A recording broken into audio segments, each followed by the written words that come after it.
Hey, what's up guys, it's ApTreX here, and today once again we'll be making the impossible possible by emulating Cyberpunk 2077, one of the most realistic PC games ever created on our Android devices. But to understand how crazy it's actually to run this game on mobile, let's take a look at the official system requirements of Cyberpunk 2077 on Steam. The bare minimum graphics card that you need to play this game is GeForce GTX 1060 6GB VRAM graphics card, and we are running this game on our tiny little Android device. That's how crazy it is. For those of you wondering how is it actually possible, basically we are using an Windows emulator on Android known as DarkOS, and here are the graphics settings for the Cyberpunk 2077 which we'll be testing out in our today's video on my Android device iQ12 with Snapdragon 8 Gen 3 processor and 16GB of RAM. I'll be setting everything to low graphics, and we won't be using any kind of additional external modifications to game graphics. We'll be running it with the default low preset that is actually available. Before we start playing this game in the story mode, I actually wanted to run a benchmark test to see how well does it actually perform in terms of FPS. Here are the results which you might be able to see, but do note that I have fast forwarded this section of our today's video because the FPS was anywhere from 8 to 15 and this benchmark test takes a lot of time. But even in outside world scenarios, during open world exploration, our FPS was pretty stable from 8 to 11. So with that being said, let's jump right into an story mode gameplay test of Cyberpunk 2077 emulation on Android. Now there are a lot of things to set up before playing Cyberpunk 2077 on Android, such as applying the best settings for the DarkOS Windows emulator and also setting up Cyberpunk itself on a PC.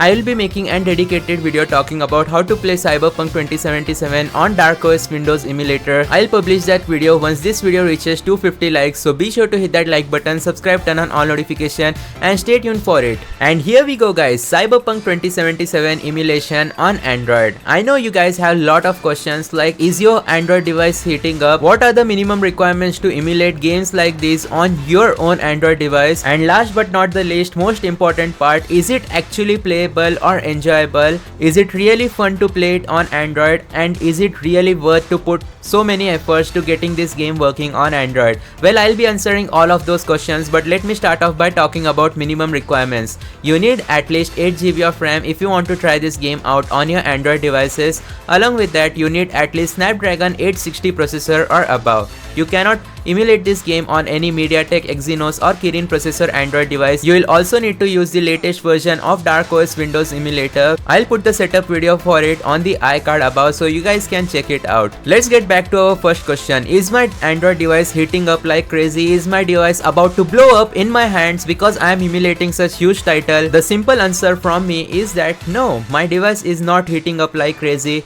It is similar to playing any other Android game which is high graphics, for example PUBG Battleground, Fortnite, or even games like Grand Theft Auto Definitive Edition. But the performance in those games will obviously be a bit better than what we are seeing right now. Though the game is indeed playable, I did not face a crashing issue even once while testing out this game on my Android device. And don't forget that performance modifications too available for Cyberpunk 2077, which you can indeed use to improve the performance on DarkOS Windows emulator. So definitely this can 100% be very enjoyable and playable gameplay experience, only if you don't mind the graphical issues which you are seeing right now. But there we go, now we can actually control our character, and immediately after you head outside you will notice a small dip in FPS. By the way, the gameplay cutscene which you are seeing before were fast forwarded by 3 times.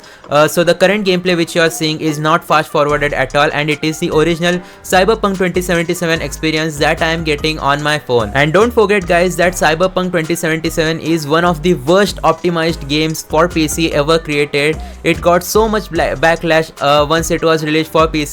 I actually had purchased this game, and when I tried it out on my laptop with medium or low graphics, it was playable with like 30 to 40 FPS on an RTX 3060 laptop. So just imagine the performance was pretty bad, but to see that Cyberpunk can now be emulated on our tiny little Android phones, yeah, this is very surprising, and I am really happy with the performance that we are getting, at least on my Android device. And I am pretty sure that if you try out this game on older Snapdragon gens, for example Gen 1 or Gen 2, you might get even more FPS because these Windows emulators are not really optimized for Snapdragon 8 Gen 3 for now. so you don't really get the same performance that you would get from a Snapdragon 870 processor Android device. But I am pretty sure that any Snapdragon 870 processor device won't be able to handle Cyberpunk 2077 due to lack of RAM or due to other issues like not having enough storage. So obviously the device which I am using for today's video had 16 GB of RAM and 512 GB of storage. That's why playing PC games on Android is very easy nowadays if you have an flagship Android device. So guys, do let me know in the comment section down below what you guys think about this huge step in terms of game emulation on Android. Once we complete 250 likes, I'll upload the setup video. So with that being said, I'll see you guys next time. Thanks for watching. Goodbye.